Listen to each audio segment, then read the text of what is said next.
Okay, class, please take your stand and please, Taluno, please lead us in the word of prayer. I'm here in front.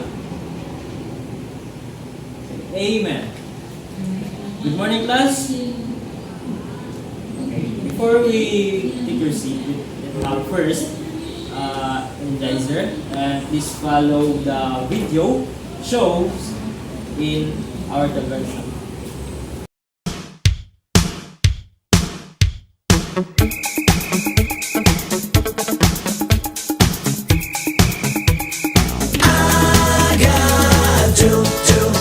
Push pineapple, shake the tree. I got do.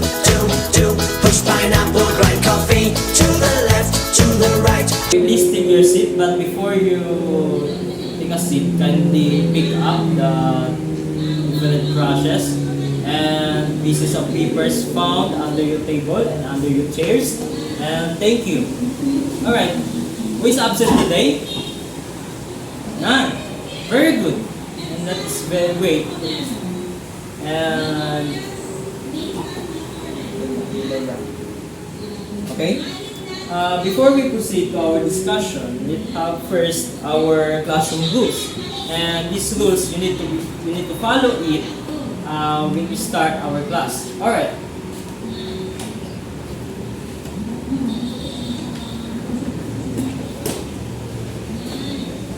Okay. Everybody, please read our classroom rules. Okay, sabay-sabay. Number 1, listen to your teacher. 2, if you have questions, just raise your hand. Especially when you want to answer or you have a clarification during our discussions. Because I don't want and chorus, gusto ko yung isa lang. Okay? Next is be kind to your classmate. And number 4, no eating no eating during the class. And lastly, no using of smartphones during discussion except kung kailangan. We need that. Alright. Okay. Anyone who can remember our last discussion or our last topic yesterday? Okay? Okay, Fernando, what is our topic? Yes. And yes, Fernando is correct. Our last topic is about appropriate strategies for unlocking new words. All right. So we talk about different strategies to unlock new words. So anyone who can mag-isa-isa or who can give me the different strategies for unlocking new words. Yes. Okay, thank you. Very good. And it's very great because you still remember our last discussion. Alright, before we proceed to our next topic, let's have first activity. Okay, this would be the group 1, and this would be the group 2, and the group 3. Alright, instructions, I have here mga scramble words. So, you need to arrange these based on the text or based on the sentence na gigamit doon. So, you need to arrange it.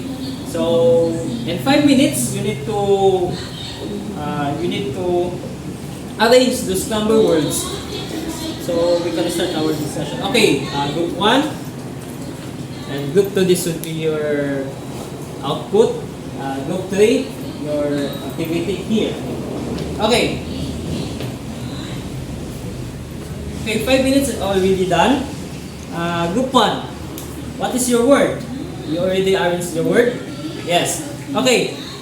The word for group 1 is what is it? Okay, any volunteer? Okay.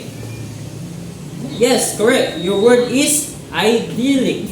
Tama. Okay, please give them a round of applause sa group 1. Okay, next, group 2. What is the word? Yes, correct. The word is remorse. Okay, great. How about group 3?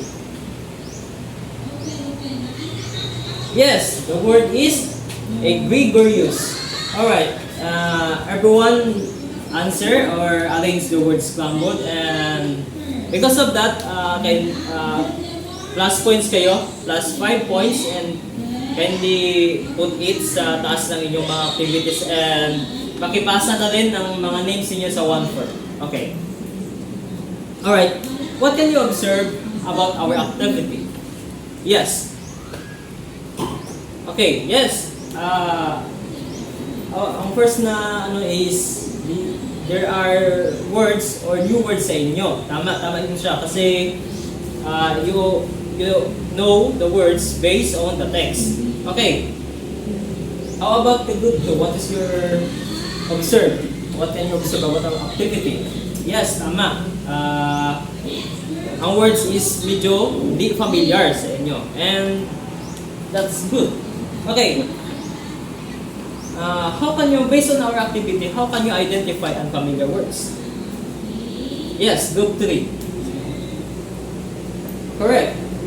You identify the words or the unfamiliar words through the sentence na binigay natin. Tama? Okay, very good. Okay.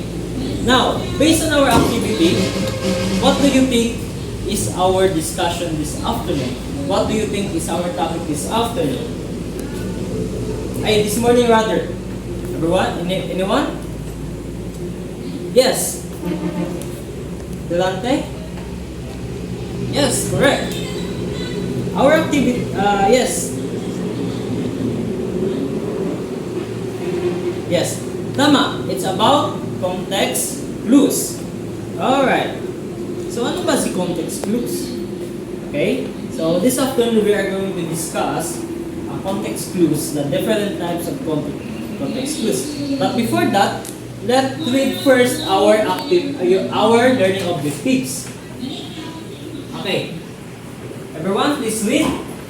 Okay, by the end of the quarter or the lesson, the learners are able to first define a context clues. Second, identify the different types of context clues. And lastly, construct sentences using unfamiliar words. Okay. So, what is context clues? Okay.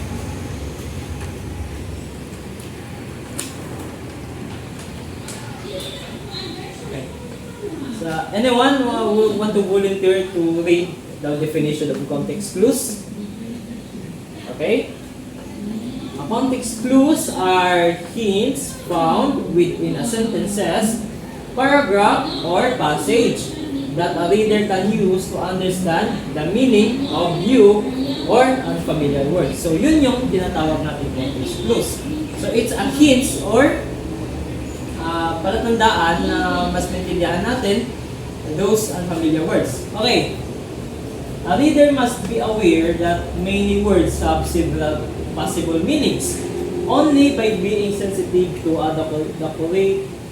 the circumstances in which a word is used can the reader decide upon an appropriate definition to fit the context. Alright, as I said earlier, we also discussed the different types of context clues.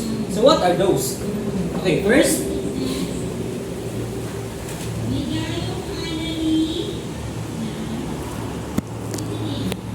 okay, I need a volunteer to read our first types of context clues. Okay?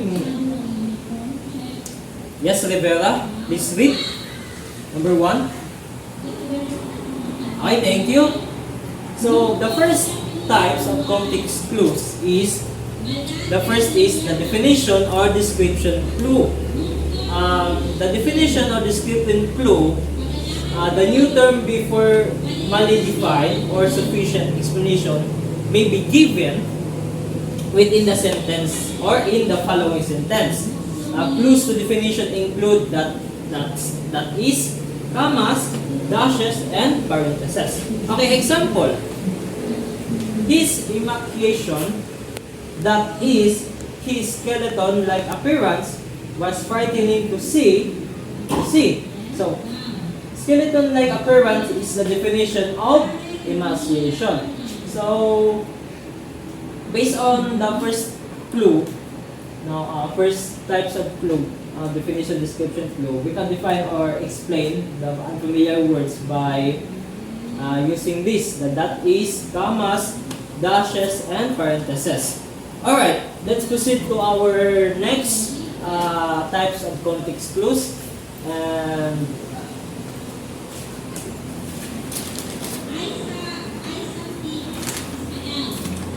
okay, wait for a minute.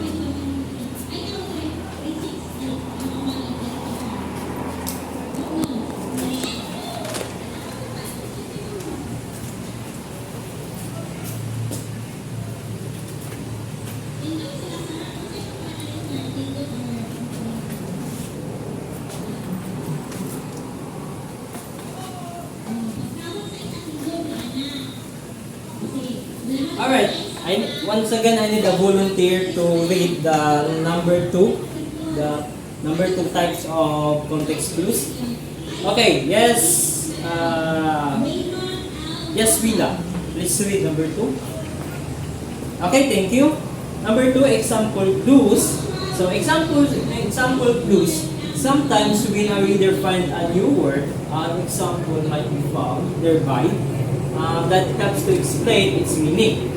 Words like including, such as, and, for example, point out, point out. Example, piscatorial creatures such as flounder, salmon, and trout live in the coldest part of the ocean. So which is the unfamiliar words here? Yes, the piscatorial creatures. So based on the context, sabi dito sa example clues, we can identify or the unfamiliar words by words like including, such as, and, for example. So doon mo na siya makikita sa meaning, ang meaning niya sa example din sa sentence. Okay. Based on the obviously, di ba, flounders, salmon, and trout live in the coldest part of the ocean. So, the piscatorial creatures is obviously what? Anyone? Yes, a fish. Why? Why fish? Sige, anyone? Why fish? Yes, tama. It's because the example here is like flounder, salmon, and trout live in the coldest part of the ocean. So, these are fishes, right? Okay, very good. Next, number 3 example of different types of context clues. Okay, once again, I need a volunteer to read the definition of number 3. Yes, dito na naman na side. Okay, please read, what's your name again? Okay, Merlina. Okay, please read number 3. Okay, thank you. Alright, the number 3 types of context clues is what we call the synonym restatement. A synonym statement that the reader may discover the meaning of an unknown word because it repeats an idea expressed in familiar words nearby. Synonym are words with the same meaning. Okay, here is the example of number 3.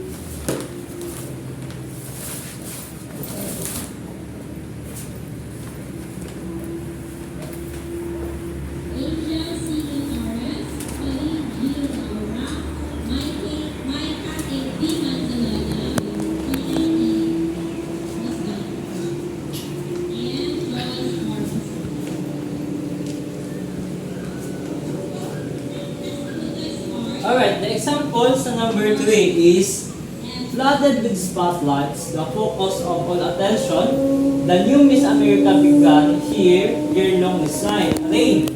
She was the cynosure of all eyes for the rest of the evening. So what was the unfamiliar words here? Yes, correct.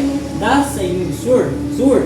So, based on the context, what do you think the meaning of this word? Yes. Yes, tama. Is the focus of all attention. Based on the example here. Alright, let's proceed to number 4. The contrast antonym clue. Okay, anyone just raise your hand if you want to be a volunteer to read the meaning of number 4. Okay, nasa likod ng estudyante.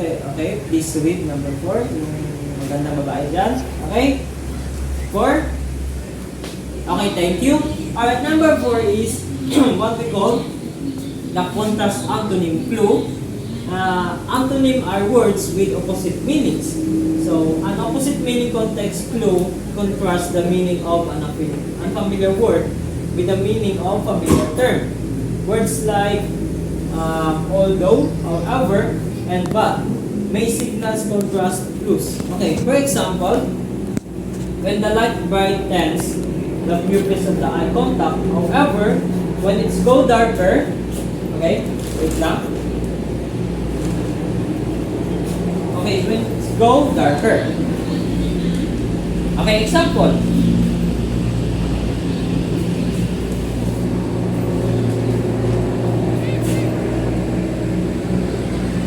Based on our example, what is the difficult or unfamiliar words here? Yes. Okay. Tama. The unfamiliar words here is delay. Okay. The meaning of delay means the opposite of contrast. Okay. Lastly, the last types of context clue. Okay, anyone, please, I need a volunteer again to read the number 5 type of context clue. Okay? John, please read the number 5. Okay, thank you, John. Okay, number 5, what we call the mood or tone clue. The author sets a mood and the meaning of the unknown words must harmonize with the mood. So, example, the lugubrious wails of the gypsy's moths, the dreary whistling of the wind, and the about visited cemetery. Okay, the lugubrious which means sorrowful fits into the mood set by the words waits, dreary, and deserted cemetery. Okay. Okay, did you understand our discussion? Okay, do you have any question? Alright, so today, once again we have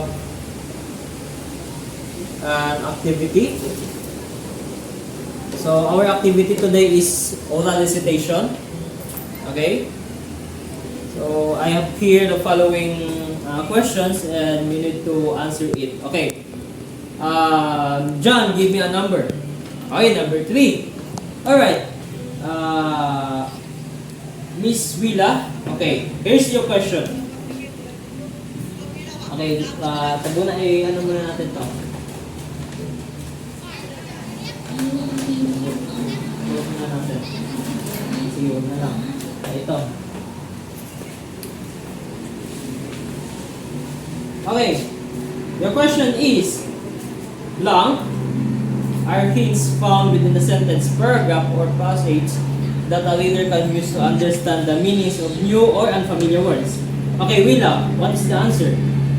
Okay, very good. The answer is, ano, tama ba si Willa? Yes, context clue. Okay, give me a number, Willa. Okay, Rawi, now, please stand up.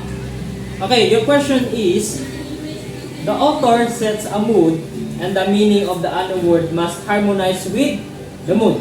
So what's your answer? Yes, very good. Very good, Rawi. And your answer is right. Correct. Mood or tone, low, blue. Okay. Give me a number. Yes, 5. Okay. Dito na side. 1, 2, 3, 4, 5. Okay, Miss Hasan.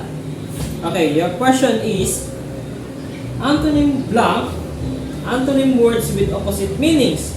An opposite meaning context clue contrasts the meaning of an unfamiliar word with the meaning of a familiar term. Okay? Do you have any idea? Okay, who can help Miss San to answer the question number 3? Okay, AJ, what your answer is? Okay, contrast and antonym clue. Okay, once again, very good, Miss San, and Kasi natulungan ka ni palakpakan din natin si AJ kasi tinulungan ka niya. Okay, give me a number, AJ. Okay, number 4. Okay, Merlina, your question is, okay, the blank, so this is a type of clue. The reader may discover the meaning of an unknown word because it repeats the idea expressed in words nearby. Okay, what your answer? Yes, very good. The answer is synonyms, restatement, clue. Okay, last, give me a number. Okay, number 10. Okay. Sige, ikaw, Rivera. Your question is, this is a type of clue. Once again, the new term may be formally defined or sufficient explanation may be given within the sentence or in the following sentence. Okay, what is your answer? Answer. Okay, very good. Your answer is definition or description clue. Alright.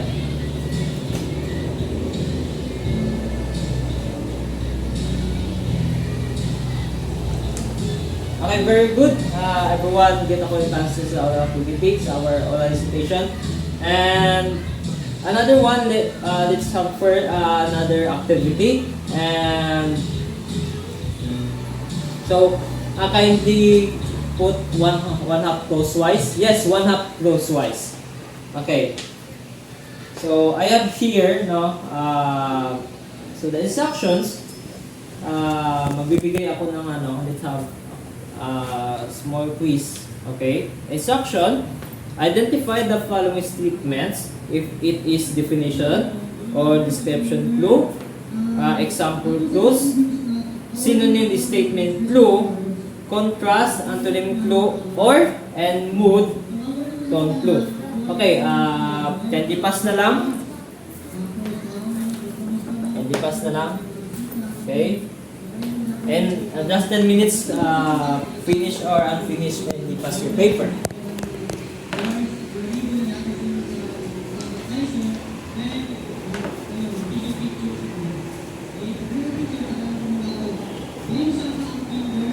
Okay, time is up. Finish or unfinished, kindly pass your paper.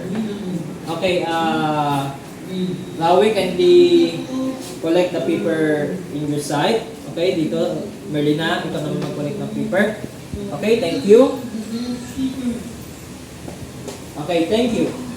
Okay, another activity. Di ba we already have a group? So, once again, this is a group activity and same group. This will be the group 1, this will be the group 2, and this will be the group 3. Okay, instruction. In group 1, in group 1, your activity is, the title of your activity is Rhyme Me. Okay, instruction, write a 3-verse poem using unfamiliar words given. Okay, ito yung words na, unfamiliar words na gagamitin ninyo based on the sentence. Okay, group 1. Okay, sa group 2, your activity is Sing Me. So, instruction, compose a short song using unfamiliar words. So, I have here unfamiliar words and ito yung gagawin ninyo or mag-base kayo kahit or makita lang sa lyrics ng song na gagawin ninyo yung unfamiliar words. Okay, group 2. Okay, thank you. And lastly, group 3, your activity is Act Me. Okay, instruction, group 3, act a short play using unfamiliar words given. Okay, so based na rin, gagawa kayo ng act o mag-act kayo ng isang play using unfamiliar words based on the sentence. Okay, group 3, this will be your okay, thank you. Okay, our rubrics, 40% creativity, okay, uniqueness, 30%, and presentation, 20%, and lastly, audience impact, 10%. The total of 100%. Okay. I give you 15 minutes to share ideas with your group and later on, lahat kayo is ipapresent yung mga activities. Okay. Alright, time is up. 15 minutes is already done. Okay, group 1, please come on front and present your activity. Okay, very good group 1. Let's give them a round of applause, please, because they did a great job. Okay, next, group 2, please come on stage. Okay. Okay, very good once again, group 2. Let's give them a round of applause. Okay, because they did their best. Okay, lastly, group 3, come on stage. Okay, very good. Once again, let's give a clap to group 3 because also they did a great job. Very good students. And okay, for our next activity, I know na in your community or sa inyo na mga barangay or sa mga places ninyo, you encounter unfamiliar words. Okay, and 1/4 sheet of paper, write, ano na siya ha, individual na individual. Okay, your activity is instruction, and 1/4 sheet of paper, write unfamiliar words that you encounter in your community, at least 3 unfamiliar words. Okay, I give you 10 minutes to finish your activity.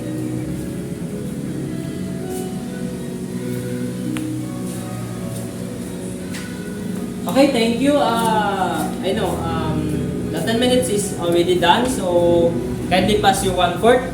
Okay, thank you. Thank you.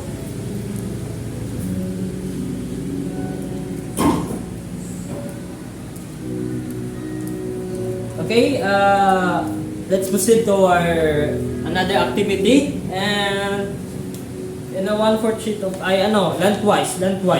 Okay, lengthwise. Answer the following questions. Okay, instruction. Circle the letter of the best meaning for the underlined word as it is used in a context. Okay, kindly pass na lang sa sa front. O ilan kayo dito? Okay, 5. Okay, 1, 2, 3, 4, 5. Sige pa. Pasa. Lastly, dito. Okay, thank you.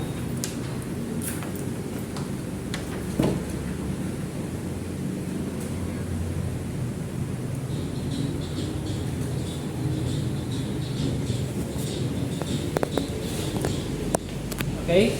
Yes, let's check your activity. What is the answer for number 1? Letter C. How about number 2? Yes, letter D. Number 3. Yes, letter A. Number 4. Letter A. And number 5. Letter C. Okay. For another activity, in a 1/2 course-wise, di ba sabi ko kanina sa isang activity natin, write 3 unfamiliar words. So those who write these sentences, yung napili ninyo, nasulat ninyo na unfamiliar words, so maggagawa kayo ng isang sentence. So 3 sentences, 3 sentences na in 1/4 sheet of paper. Okay.